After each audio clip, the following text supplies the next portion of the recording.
দই পটল বানানোর জন্য যে উপকরণগুলো লাগছে আমি আগে চালমগজ আর কাজু বাদামটাকে ভিজিয়ে রেখেছি।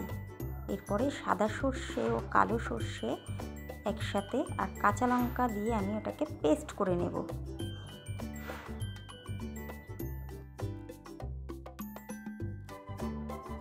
এরপরে আমি পটলগুলোকে ভালো করে ছুলে ধুয়ে হলুদ মাখিয়ে নেব।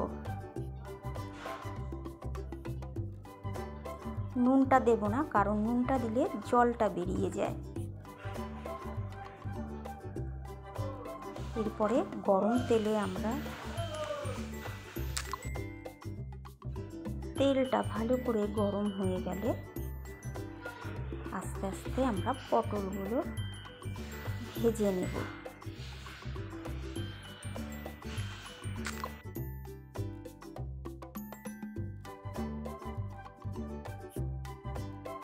পটলগুলোকে আমি সুন্দর করে লাল লাল করে ভেজে নেব।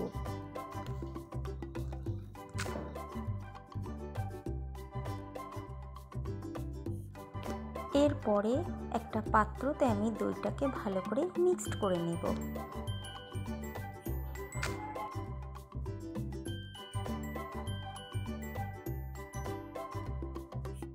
এরই মধ্যে আমার পটলগুলো ভাজা হয়ে গেছে। পটল ভাজাগুলোকে আমি তুলে নেব। গরম তেলের মধ্যে আমি দিয়ে দিলাম কালো জিরে ফোড়ন, সর্ষে বাটাটা দিয়ে দিলাম, সাথে একটু জল দিয়ে দিলাম,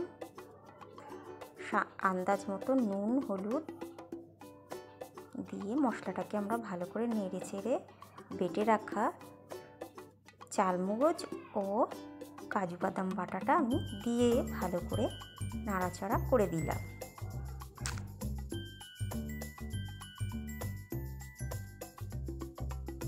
মশলাটা আমার কষানো হয়ে গেছে। এবারে আমরা আস্তে আস্তে ভেজে রাখা পটলগুলোকে আমরা দিয়ে দেব।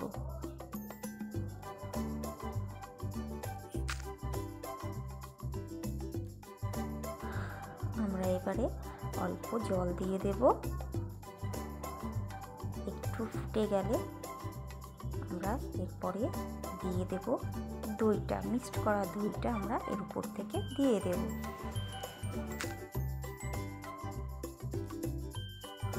দইটা দেওয়ার পরে 10 মিনিটের জন্য আমাদের দই পটলটা হতে সময় লাগবে।